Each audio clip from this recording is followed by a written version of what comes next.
Magandang araw po sa inyo mga kabansa. Kayo ay nasa Iparas kay Paras.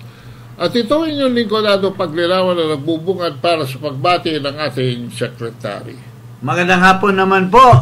Una, Paring Ado, magandang hapon. Magandang hapon naman sa ating mga mahal na mga kababayan. At alam namin, kayo po ay nagdudusa pa din sa kahirapan. Kayo po ay walang kinakain na tama sa araw-araw, walang kinikita na maayos sa araw-araw, at ito lamang ay dahil sa kabulastugan nitong gobyerno ni Marcos. Wala pa rin solusyon inside. Walang pinapadating na solusyon. Nagpalit na ng Department of Agriculture, ngayon nagpalit na ng Department of Trade, ngayon nagpalit na naman ng isang Department of Transportation. Palala ng palala ang mga quality ng kanilang mga namumuno sa cabinet members. May mga secretary pang susunod. At marami pang mga mag-aalisan dyan, at alam na nila na tumatagilid na yung barko. May butas na pumapasok na ang tubig sa barko. At dahan-dahan na bumabagsak. Hinihintay na lang si Duterte, ang ating butihing Pangulo, na pumunta sa EDSA at manawagan sa taong bayan. Sana marinig tayo ni President Duterte. At ito naman, kamakailan, pinag-usapan natin ang korupsyon. At nabanggit na ang pangalan ng isang senador na may bagong girlfriend, na dating artista din. Oo. Itong senador na ito ay kasabwat daw, at hindi ipagkakaila dahil may mga whistleblower na nagsasabi na yung pamilya nila ay talagang involved sa pogo dyan sa kanilang kinaroroonan sa Pampanga. Ito po, unang in-expose nitong ating kaibigan na abogado, si Attorney Toto Kausing. Ito po ang una niyang binanggit tungkol dyan sa Senator Lito Lapid di umano. Akala ni Lito Lapid, drama lang ito sa Quiapo. Pero ito ay true to life story na involve ang kanyang pamilya dyan sa Pogo. Ito po si Kausing. Ang problema nito kay Lito Lapid, unang-una, sinabi niya na ako raw ay tinatanggi niya una na wala siyang lupa dyan. Okay. So, ngayon, tinatanggap ko yung hamon mo kung may ebidensya. Ito, may hawak po ako na tax declaration. Nakalagay, tax declaration. Lapid Manuel and Lapid Marisa T. spouses. Kailan ibinigay? 2010. So, ibig sabihin, ano ito? At saka, Lito Lapid, huwag ka na magmaang-maangan na hindi mo alam na mayroong pugo.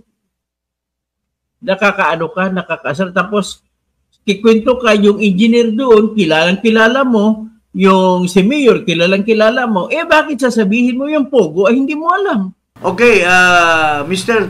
Attorney Toto Kausing has made this point. And what did he say? Na itong si Lito Lapid ay protector ng mga pogo. Di umano. At ito po ay napatunayan ngayon dahil may isang mag-ina by the name of Yumi Santiago at yung kanyang nanay, pinatunayan na yung pamilya ni Lito Lapid di umano ay talagang buong pamilya ay malapit sa mga nagpapalakad ng pogo dyan sa Pampanga. Ito, pakinggan natin itong interview ni Sas Rogando dito kay Yumi Santiago. At itong, bago natin ipapakinig, yung Yumi Santiago, mayroon siyang vlog. At mayroon siyang part 1, part 2, part 3, part 4, at saka finale na sinasabi niya doon na yung anak ni Lito Lapid, a certain hindi Maanong Tiveros, a certain Lapid na namumuno dyan sa Airport Authority ay may kinalaman sa pagpaalis ng 600 pogo. At ito po ay kasabwat daw ang mga empleyado ng Bureau of Immigration. Pinatunayan nila, pero biglang naglaho ang mga vlog niya. Nagkabayaran ba? At minensyon ni Yumi doon sa interview or sa kanyang vlog na nakialam daw itong si Mr. Panelo. Ay hindi ko alam kung sintong Panelo na ito. Ito ba yung Kengkoy na Panelo? Na binalaan daw sila, na sinasabi daw nitong Yumi na tumawag daw kasi mga Duterte itong pamilya na ito, itong mag-ina na ito. Tumawag daw si Panelo at wag na lang daw itutuloy itong mga vlogs nila dahil kaibigan niya si Lito Lapid. Nakakapagtaka naman, yung Lito Lapid na sa partido ni Marcos, isa sa mga kandidato. At ito namang si Panelo ay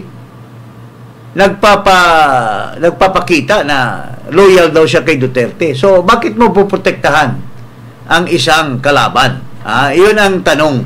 At dito mapapakinggan natin itong Yumi Santiago na ini-interview ni Sas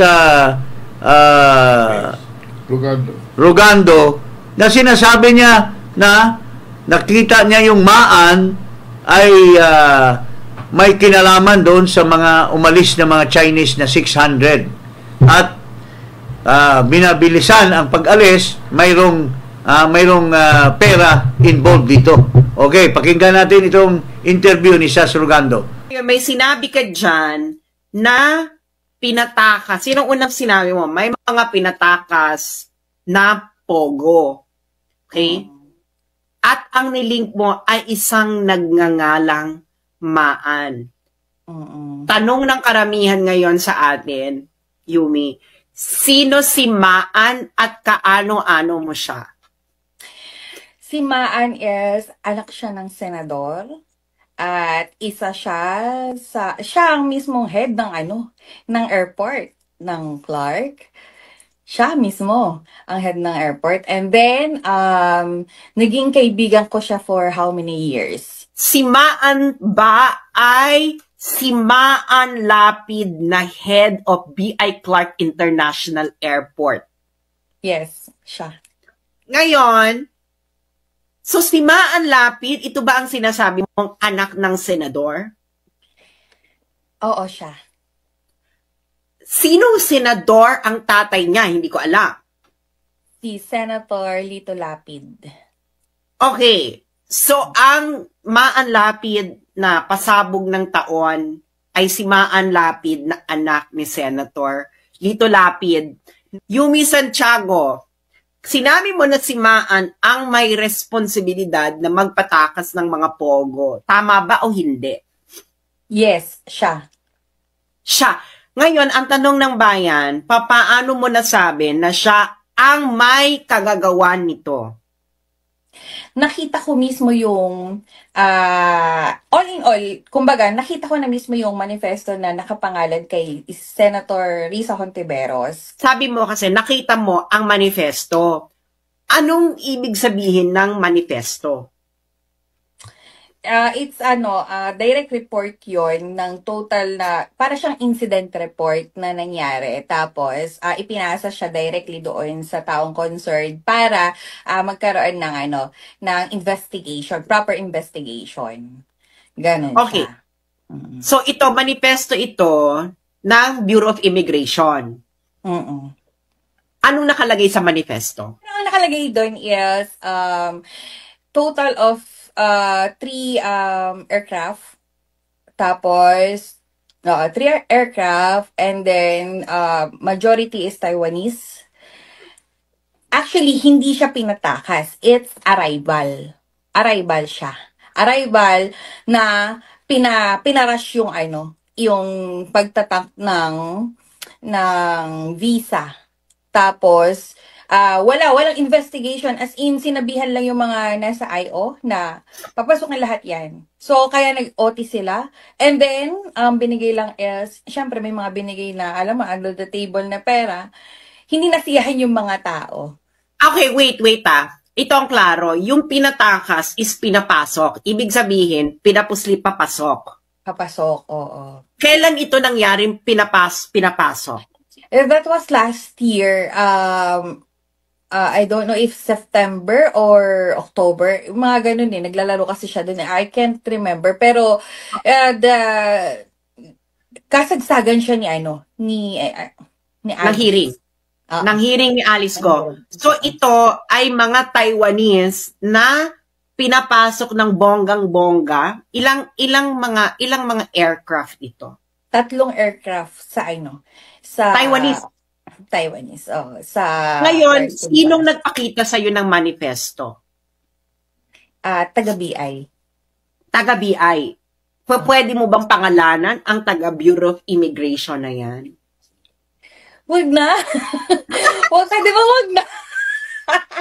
Okay. So, ito ay mga Taiwanese na pinapasok ng bansa sa Clark. So, ito yung sinasabi niyong pinatakas. Papasok. Pero yung pinatakas is papasok ng Pilipinas. Rush. Itong mga Taiwanese ba ito ay Pogo? Yes. How did you know na Pogo sila? After mag-expire ng malaking ewan ko kung mabubuksan ulit. Pero, I think January din, nagkaroon ng tawag dito, raid ang BI with RTIA, alam ko, tsaka NBI, expired na lahat ng ng visa nila. 200 of them were caught, tapos sa Pogo Hub. Ito yung mga Taiwanese. Taiwanese. Actually, madami na din. May Chinese, Taiwanese, halo-halo. Okay, sinabi mo mismo na anak ni Senator Lito Lapid ang nagpapasok. Okay. At ang mga nag-assist na Bureau of Immigration sa Clark ay binigyan ng 20,000 each. Ito ba ang dahilan kung bakit may mga nag-exploit dahil 20,000 lang ang ibinigay sa kanila? Oo, to be honest, yun yung yun na talaga yun. Kumbaga, aminin man natin sa hindi kasi nasiyahan. Hindi kasi nasiyahan yung mga pinagbibigyan ng 20,000. Ang laki kasi ng natanggap na pera. Yun ang main concern talaga doon. Parang yun ang main concern, kaya ito ay kumalat. Dahil 20,000 lang ang ibinigay doon. Meron kang nakitang manifesto. At nabanggit mo early on na ang manifesto ay naka-address sa isang senador. Kanino naka-address ang manifesto na yun at sinong senador? Kay Senator Risa Hontiveros. So, yung sinabi niyong humarang ng senador, sino yung sinasabi niyong humarang ng senador? Si Senator Risa Hontiveros. Kasi nasa kanya yung manifesto ng listahan ng mga pinapasok na Pogo workers na mga Taiwanese. Tsaka ganito yan, sa BI kasi meron yang tawag dito, emails, 'di ba? Meron yung thread na emails. So ngayon, may mga screenshot ako before that na nababasa ko talaga yung mga nangyayari sa loob ng BI since kasi syempre alam mo na may mga puting ahas din naman tayo sa loob dyan, kinukwento. So ngayon yung email thread na yun, sinabi pa nga na naku, umiikot na yung point ni Maan na yung manifesto dinala na dun sa Senate, gano'n. May gano'n na kwento hanggang sa ayun na nga, pagdating na kay ni-receive ni Senator Hontiveros, stop. Dead na yung lahat. Biglang tahimik na lahat. Wala na. Si Maan ay nagpapanik dahil ang manifesto ay ipapadala na sa Senado. Siyempre magpapanik ka, no? Yeah.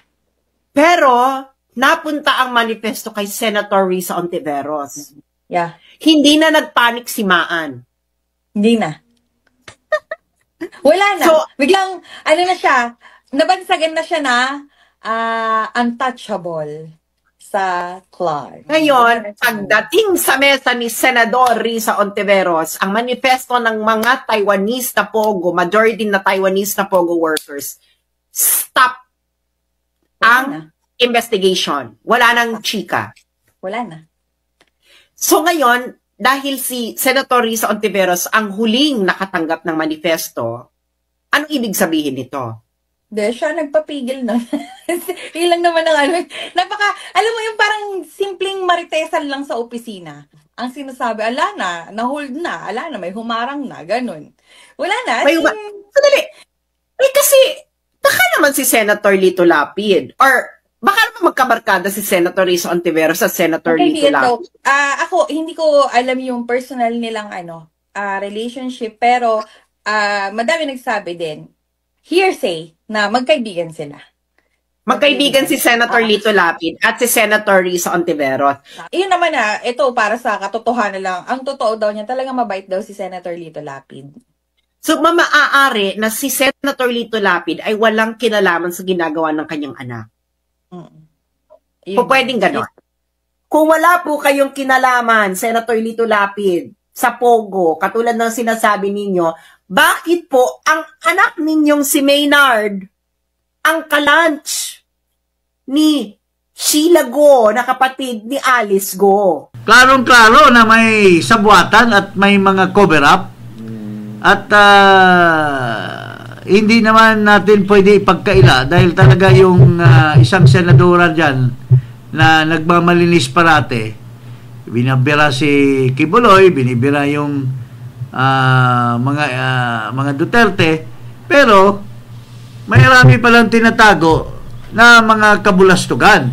So, ito yung Hontivirus ng Senado base sa sinasabi ni Yumi as interviewed by Sas Rogando, ay mayroon na daw manifesto na about 600 Chinese na involved sa Pogo ay pinuslit at pinapaalis.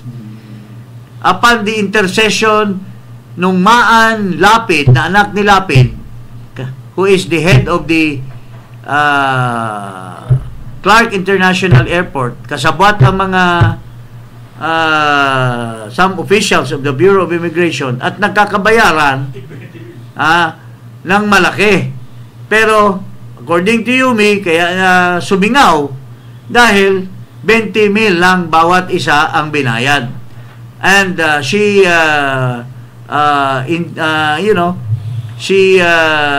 made parang accusation na baka nagka-unsehan. Kaya sumingaw ang nangyaring pagpuslit ng 600 or more Chinese Chinese-Taiwanese. Halo yan Chinese-Taiwanese Pogo employees. Ngayon, ang matindi dito, nakarating na, nagkaroon ng investigation si Risa Ontiveros at isa ito sa mga karapat-dapat sanang sabihin as part of the investigation na may napuslit pero hindi niya mini-mention, kinover up allegedly nitong Risa Ontiveros, which just merely shows that she's a player and there's an alleged corruption that may have gone on as far as this investigation is concerned. Paring Ado, ano masasabi mo, Paring Ado? So 30 million ang dapat na nagpalitan ng kamay dahil 50,000 per 600. 12 million lang ang bumaba dahil 20,000 per person. Oo. So saan napunta yung 30? Oo. Ang sinasabi ni Yumi, allegedly napunta doon sa anak ni Lito Lapid. Kasi siya ang nagpuslit. At saka in one blog pero ang matindi dito, sinabi na pakinggan ko yung isang blog no itong Yumi, nag-intercede daw si Panelo, itong Kengkoy na Panelo, na nakialam na wag na lang ninyong kasi kaibigan daw nila ito dahil Duterte loyalist itong Yumi at saka yung nanay niya, at wag na lang daw i-implicate, i-porso. Kaya pala, pag pumunta ka ngayon sa blog ni Yumi, naka-erase na lahat yung tungkol dito sa kasong ito. Mabuti na lang na iwan yung kay Sas Rogando na interview niya. Ang nakapagtaka nito, bakit naman inalis ni Yumi? Nagkayarian ba rin yung Yumi at saka nagkatakutan. Pwede nagkatakutan ba or nagkabigayan or nagtatanong lang tayo. Kasi bakit nyo tinanggal yung pinagmalaki nyo na part 1, part 2, part 3, part 4 at pinale tungkol sa anomalyas yan sa Bureau of Immigration at saka involve yung anak ni Lito Lapid. Pero naka-hide lang daw yung video. Kaya technically, pagka yan na-imbestiga, pwedeng balik yan. Pero ako mismo, kahapon, nabasa ko, napakinggan ko. At ngayon, araw, wala na. Hindi na mahagilap. Kaya naka-hide na. Pero ang immigration, gumawa ng, kasi na-undercut sila gumawa ng manifesto. At yung manifesto, papunta sa senatorial investigation, wala nangyari. Sino tumanggap? Kinover up. Sino tumanggap? Malay natin, baka si Risa Hontiveros. Baka kasama siya, kaparte siya, di umano. Sa kalukuhan dyan. Kaya nga, pinapanawagan natin ang Bureau of Immigration to investigate this. Matino naman yung bagong head dyan sa Bureau of Immigration. I can vouch for him. He's my fraternity brother. Pwede natin i-trace yan. Biado. Attorney Biado. Mga matino naman dyan ng mga immigration officers na si Junjun Gibelo. Mga matitino yan. They can investigate dahil matindi itong inakusa, lalo na nung nanay ni Yumi na may mga matataas na immigration officials who are involved in the cover-up of this pagpupuslit ng mga 600 Taiwanese and Chinese POGO workers. Alam mo, Secretary, nung ma-mention yung Taiwanese, ting! Gumano ng utak ko.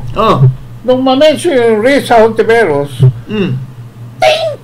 Gumano ng so may kasabwatan niyang Risa Hontiveros sa Taiwan. Ibig ko sabihin, yung dati mong sinampahan ng kaso na sinipa sa Meco hindi naman gano'ng kalalim. Alam ko lang talagang si Risa Hontiveros ay kaibigang matalik ng dating presidenteng babae ng Taiwan.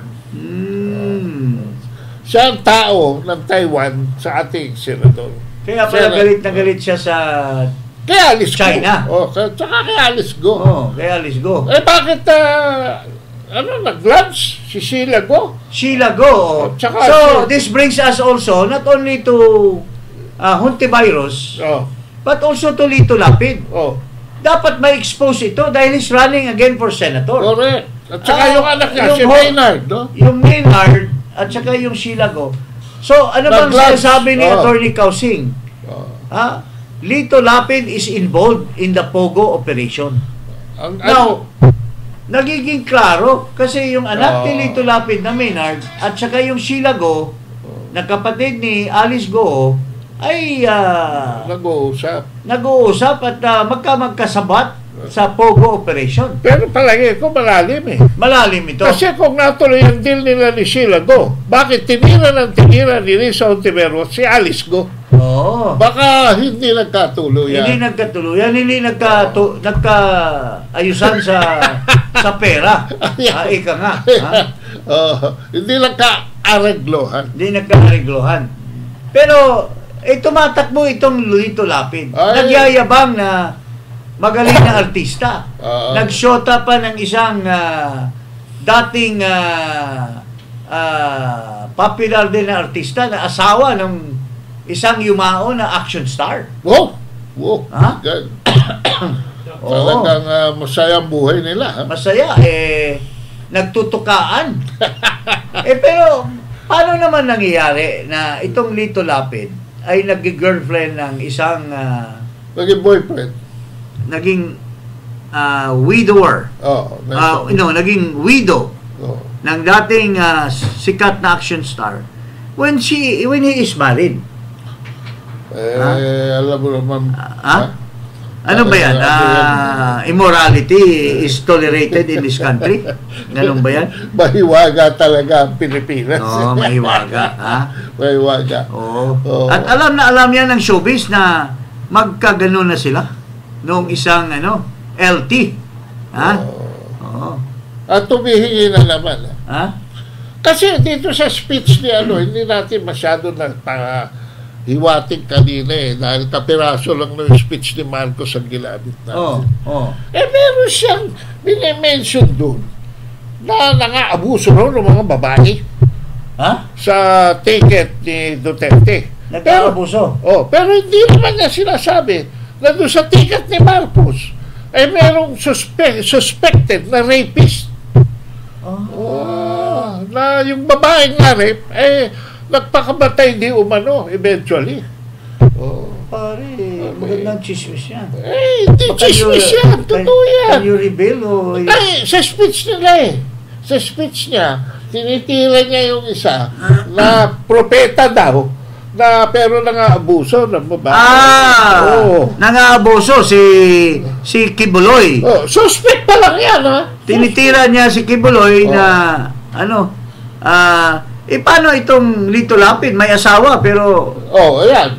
Katipan yung dating artista. Hindi ba that puts a monkey wrench to the accusation of Marcos? Ganyan din yan At saka isa pa nga doon na dati senador din na kasama sa isang kaso, celebrated case about the rape of a starlet. Si Pepsi Paloma. Ayun. Pero malakas yung kwentuhan na yan. Pepsi Paloma, mayroon pa nga yung senador na yan na hindi na lang natin banggitin girlfriend niya yung isang kasama ni Pepsi Paloma. Ayun. Naging iskandalo kaya dahil nagalit yung asawa. Pero ngayon, pinoprotektahan yung kanilang mga kabulastugan ni Marcos at tinatapon yung kalaswaan doon sa bumibili ng suka. Ayun. Ano ba naman ito? Wala mo mga questionable personalidad dyan Isa pa, may isang tao dyan sa ticket ni Marcos. 2 beses pinanganak. Pinanganak sa Leyte. At pinanganak sa Amerika. At pinanganak din sa Hawaii. Sa Leyte noong 1963, sa Hawaii noong 1965. Kaya nagkaroon. Bakit kaya hindi minimension yung kalaswaan ng grupo niya? Mayroon pa dyan. Mayroon pa dyan. Kapatid nitong 2 beses pinanganak. Na nagkaroon ng kontrata na 60 million mula sa Department of Tourism noong secretary ay si Wanda Teo. Parang kapatid yata dito ni Wanda Teo. That gives us a wonder.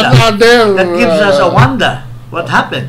So, si Wanda, kandidato ngayon sa party list, 2 kapatid niya, kandidato sa Senado, yung isa nakaupo na. Palitan natin yung pangalan ng Pilipinas. Tulfo. Republic of Tulfo na. Kasi, kayang-kaya ng mga Tulfo na mahalal. Yung isa na lang na Tulfo, alam mo, kasama ko yan minsan, yung isang Tulfo na yan. Kasama ko yung kaibigan ko na isang mataas na posisyon kay Manny Pangilinan. kasama namin sa isang nightclub. Nagyayabang. Oh, Kaya daw niyang dalawa sa isang gabi. ba? Ha? Sabi nitong isa. Baka lithium battery yung dala niya. Pero, sabi niya, kaya ko yung dalawa. Pero nung umalis na kasi naiwan kami nung kaibigan ko na empleyado ni Manny Pangilinan. Sabi ng babae, "Sir, itinulugan lang naman kami." Kaya niyang itulugan. Oh. Natulog lang daw, pero binibida niya, kaya ko yung dalawa. Kasi Pero, Secretary, malaki ang almas ko. Pero Secretary, ang nagmamarakolyo ay yung panganay na tulpo. Ito nga yung sinasabi ko. Yung ba yun? Yung ba yun? Yung kaya daw ang dalawa. O pero, Ha? in fairness sa kanya, No. Simon Tulpo ba yan? No comment, no comment. In fairness to Mon Tulpo, No. sinabi niya kay Ben, No. isoli mo yung pera sa tourism. Ha? Pinasusolid niya. Pinasusuli. Nagalit siya rin O sa... baka astang ano lang yan, pretender. Kasi at that time, sip-sip siya kay Duterte. Hindi kaya nga kasi nga gusto Drama lang nila yun. gusto nila ulit siya tumakbo sa Senado. So, Galit siya kay Ben. Kasi siya pa lang may gusto. Naunahan lang ni Ben. Kaya lang, di ba, binigyan naman ng kesyo, envoy daw sa China. Envoy. Ni Duterte. Panahon ni Ni Duterte. Duterte. Pero kinaaway naman niya yung executive secretary. Nagkabulbul. Grabe. Kaya ako, hindi mo na ipangalan natin sa bansa na to. Kasi, ang taong bayan, hindi na tumitingin sa sa kakayahan, hindi na tumitingin sa kabulastugan, ang tinitingnan na lamang yung pangalan. Hindi lang yun. Pagka nagkamarka na ganun, yan ay buboto natin. Pero pagdating ng pera, pagdating ng pork barrel, pare-pareho sila. Kaya ang pangalan daw ng Pilipinas, ibabalik na doon sa dati. Ladrones Island. Ladrones. Isla ng mga magnanakaw. Nakakaawa naman tayo. Anyway, all is well that ends well. At panawagan natin ang ating Senate President at ang Department of Justice na magkaroon ng joint investigation dyan sa nangyayari sa Clark as exposed by Yumi Santiago and as being interviewed by Sas Rogando. Kasi this one should not be placed under the rug. Ano ito It involves corruption of 2 senators. Na nagmamalinis. Yung isa, kandidato pa. At pinagyabang pa nitong bangag na presidente na itong kandidato niya ay mga malilinis. By the way, meron na naman 2 senador na nag-aaway ngayon. Okay. Kasi yung isa ay sinasabi niya, mag-impeachment trial na tayo. Yung isa naman, sabi niya, hindi maghintay tayo ng June 2. Yung isang atat na atat, tumatakbo. At saka yan, galit sa mga Duterte yan. Sabi nga ng asawa niyan, nakausap ko. Sino asawa? Yung pangalawa o yung una? Yung una. Yung una. Kaibigan ko yung una na nakakausap ko. Kaibigan ko rin yun. Ano daw? Double blade. But anyway, maski double blade yan, nagpipretend na hindi double blade. Pero dito sa issue ng impeachment, atat na ipatuloy na. Kasi term limit na siya. Term limit. At kailangan niya wala ng pabaon. Kailangan yata ng pabaon kasi tumatakbo ang congressman. Tumatakbo ang congressman. At galit yan sa mga Duterte dahil nilagawan daw siya ng partido. Dahil yung inaaway niyang senador, 2 na rin naging asawa nun. Oo. Diba? Sa artista ngayon. Yung isa? Yung dati singer sa Solo. At iniwanan daw? Kasi... Bakit kaya? Sabi sa akin pareho ang 2 asawa, pero pareho ang akusasyon sa kanila. Iniwanan. Pareho. Iniwanan dahil ganun. What a shame. What a shame. Alam niyo, Senado dapat ma-abolish na talaga. Abolish na talaga yan. Because there are a bunch of kenkoys over there. Tapos hindi naman interest ng bansa, no? Dapat Wala. sila last bastion. Tingnan Hinaharang nila dapat tingnan mo sa kaso ngayon sa Sinampa.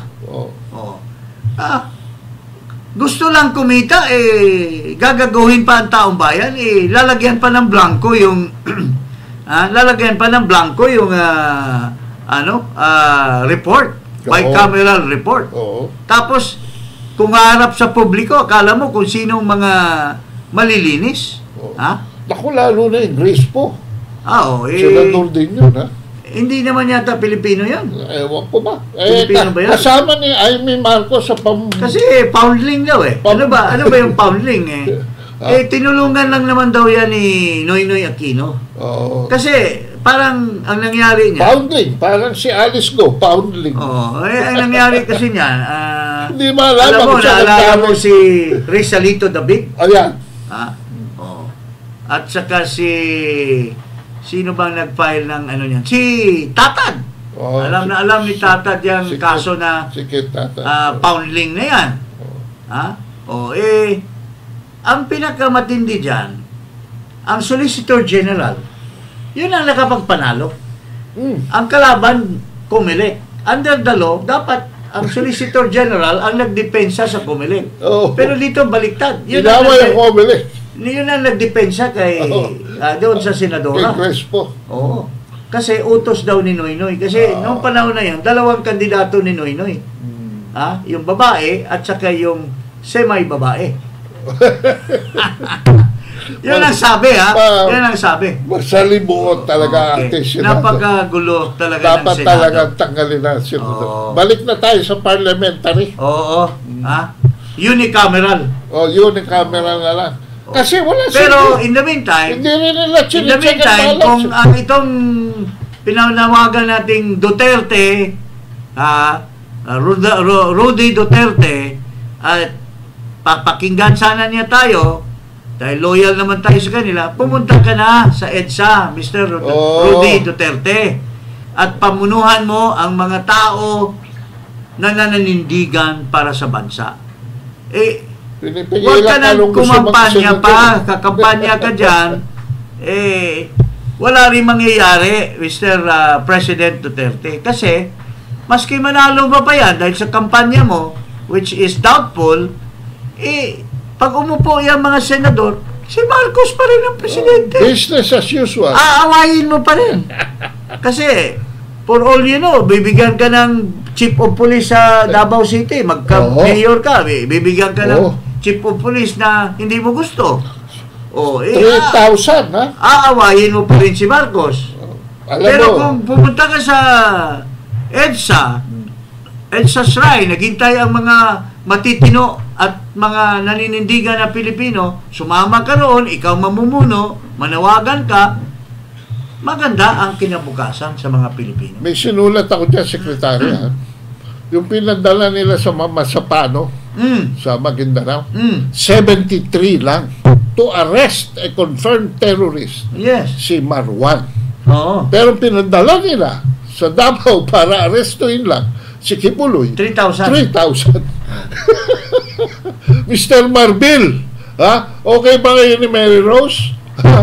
Dahil bistado ba ni Mary Rose sa mga kalukuhan? May nagsabi sa akin na bumili daw itong pamilya ni Marbil, with due respect, na high-end condominium.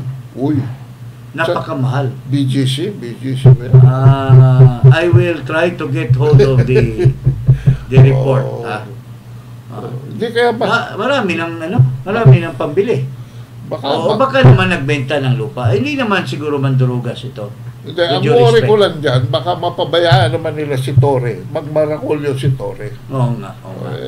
Mabuti na yung ayos kayo, Kung meron siyang kondo, dapat may kondo rin si Torre. Of course. Di ba? Oo. Kung ngayon, pagulo lang Drones Island natin. Kasi, bangag ang namumuno. Ayan. Okay, huwag kalimutan mag-subscribe dito sa Paras kay Paras at i-click ang notification bell. Mag-subscribe na rin po sa YouTube channel ko at Ado Paglilawon. Kayo po ay nasa Iparas kay Paras. Magpapaalam na kami.